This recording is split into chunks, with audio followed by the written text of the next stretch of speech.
Bismillahirrahmanirrahim. Assalamualaikum warahmatullahi wabarakatuh. Rabbi sholli sadri wa yassir li amri wahlul 'uqdatam min lisani yafqahu qawli. Selamat pagi sahabat fitness mania dimanapun berada. Jumpa lagi dengan saya Ervan di channel Mas Ervan. Baik, hari ini hari Kamis teman-teman. Hari ini saya libur ya. Sore nanti saya libur latihan. Saya persiapan untuk berangkat kerja. Izinkanlah sebelum saya berangkat kerja kita sharing sejenak mengenai tentang kemarin ada yang bertanya, Bang, kenapa sih kok orang-orang itu lebih suka lebih bagus itu shoulder yang besar daripada otot dada yang besar? Mungkin kurang lebih seperti itu pertanyaannya ya. Baik teman-teman, jadi begini, berbicara tentang komposisi otot tubuh ya. Otot tubuh ini saya sudah sampaikan, otot besar tubuh kita tuh ada shoulder, ada back, ada chest, ada kaki. Sementara yang lainnya adalah bagian dari otot-otot kecil. Nah, terus bagaimana caranya, strateginya kita agar kita tuh nampak atau lebih kesannya, lebih dimensinya lebih besar. Nah, kalau saya pribadi teman-teman, memang saya pertama kali memulai dunia gym, dunia fitness, itu saya memang lebih suka bagian shoulder, bagian otot bahu. Entah kenapa kesannya walaupun dia tidak pakai baju, walaupun dia mau pakai baju, dimensi tubuhnya itu kelihatan besar. Apalagi walaupun dia pakai baju oversize ya, misalkan seperti itu.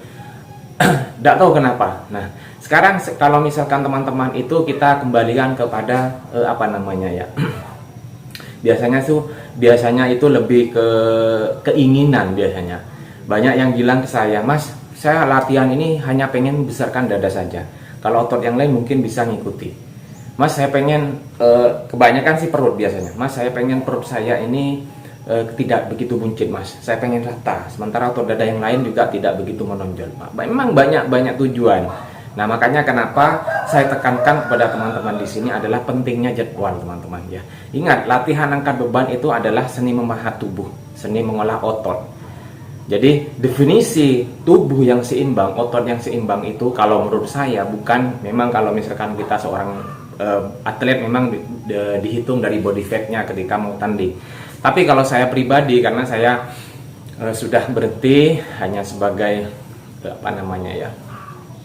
penggiat di dunia fitness, saya memang lebih suka komposisi tubuh itu seimbang, estetik, simetris. Jadi otot shoulder, kemudian otot dada, back, traps hingga ke bawah bagian lower itu seimbang, teman-teman. Jadi kelihatan bagus, kelihatan proporsional.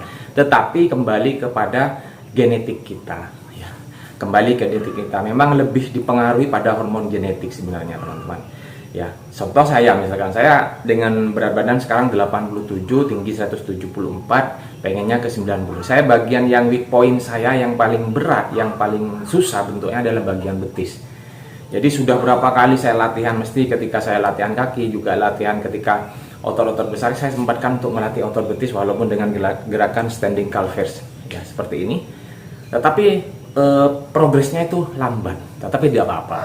Namanya juga sekali lagi saya sampaikan, setiap orang perjalanan fitnessnya tuh berbeda-beda, walaupun juga ditentukan dengan yang namanya faktor genetik. Nah, jadi bagaimana kesimpulannya, teman-teman? Kenapa sih kok definisi otot shoulder yang besar itu kok lebih bagus daripada otot dada? Saya kembalikan kepada teman-teman semua. Di sini saya hanya menekankan keseimbangan antara otot yang satu dengan otot yang lain. Karena banyak ya teman-teman ya, di bagian upper body-nya, bagian otot-otot atasnya itu bagus, serasi, seimbang, tapi bagian lower-nya itu kurang simetris, artinya kurang seimbang. Artinya apa, teman-teman? Mungkin banyak sering melewatkan yang namanya latihan bagian lower body atau bagian leg squat. Nah, seperti itu. Makanya saya tekankan sekali lagi pentingnya jadwal. Ya, kalau misalkan tidak ada waktu, boleh yang seperti saya sampaikan kemarin, latihan full body di rumah saja, boleh dengan cara bertahap. Nanti saya akan juga buat videonya. Karena kalau sekarang tidak nutut waktunya, teman-teman ya.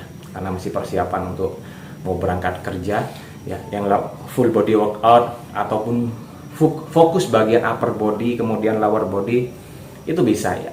Artinya strategi pendekatan bisa dilakukan di mana saja, bukan hanya karena kita tidak punya alat, bukan karena kita hanya menggunakan beban badan sendiri.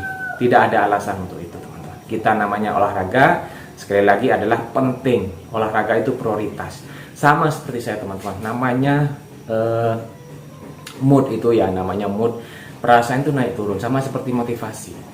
Seperti saya misalkan, aduh saya masih mau buat video lagi tutorial, nah seperti saya sebenarnya naik turun teman-teman. Tetapi ketika saya memikirkan juga, oh iya saya kan berbagi tutorial video ini adalah untuk menebar kebermanfaatan buat teman-teman ya, kita saling sharing. Nah saya semangat untuk itu, walaupun saya sempatkan waktu, saya ngedit sendiri, saya ngupload sendiri.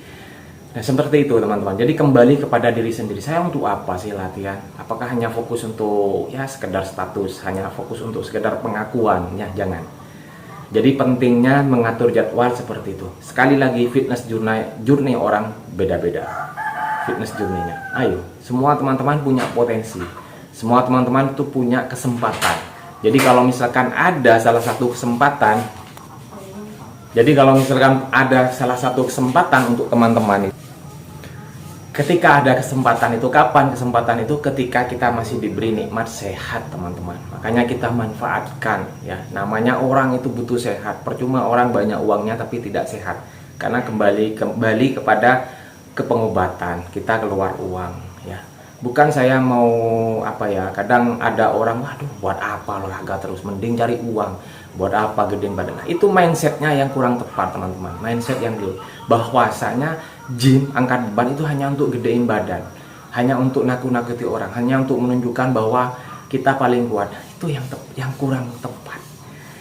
Makanya saya senyum-senyum aja ketika ada yang bilang, si Ervan begini-begini latihan buat apa, mau jadi sudah besar mau jadi apa. Tidak mau jadi apa-apa teman-teman, tetap jadi diri sendiri. Yang penting saya sudah berhasil, sudah merubah berangkat dari zona nyaman saya yang kemarin, yang katakanlah kurang bijak lah dalam menerapkan pola hidup sehat, makan sembarangan, mager, kemudian dipanggil sampai cacingan, saya tinggi dulu, terus kemudian perut saya buncit. Nah akhirnya sampai ke titik ini, makanya kita reward, kita penghargaan, kita kasih penghargaan. Alhamdulillah, banyak bersyukur ketika kita masih diberi nikmat sehat teman-teman. Nah itu yang saya tekankan sekali lagi itu teman-teman. Jadi tidak perlulah teman-teman ketika mau progres latihan dapat 1 bulan, kemudian ada si A bilang kamu kurang ini, ototnya kamu kurang seperti ini.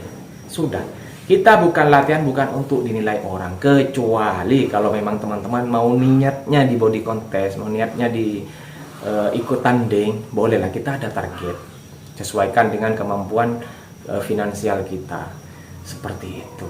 Sementara saya di sini mengajak teman-teman, ayolah latihan, jadikan prioritas olahraga itu. Semakin tua kita semakin butuh yang namanya olahraga. Siapa lagi yang mau bertanggung jawab pada diri kita sendiri kalau bukan diri kita sendiri?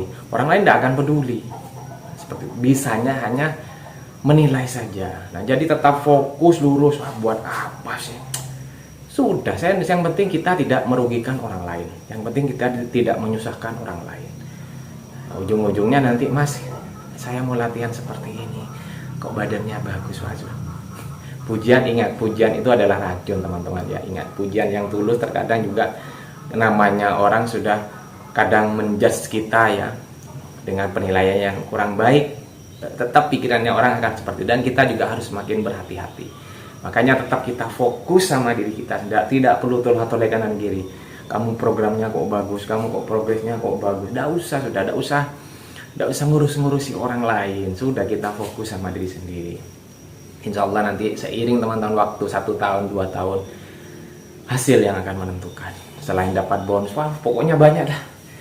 Memang yang namanya latihan itu tetap gerakan, kalau dari fitness ya dasarnya sudah 3 itu, sudah push, pull, leg, kemudian di repeat lagi, diulangi lagi, push, pull, leg, di repeat lagi. Itu saja teman-teman. Memang membosankan, tetapi intinya adalah untuk diri kita sendiri. Gitu ya teman-teman ya. Mudah-mudahan bermanfaat teman-teman. Tetap semangat dan tetap olahraga. Walaupun sempatkan 15, 20 menit, 30 menit, sempatkan sudah. Kita niatkan olahraga kita untuk ibadah agar berkah olahraganya. Nah, begitu. Baik, tetap dukung channel saya dengan cara subscribe Mas Ervan, like, comment, and share sebanyak-banyak. Jika ada masukan, kritikan, ataupun juga ada pertanyaan, ada usulan, silahkan di komentar ya teman-teman ya. Baik, saya akhiri. Selamat beraktivitas. Semoga rezeki hari ini kita dilancarkan dan segala urusan kita dimudahkan. Semoga selalu sehat sekeluarga, amin ya rabbal alamin. Saya akhiri, assalamualaikum warahmatullahi wabarakatuh.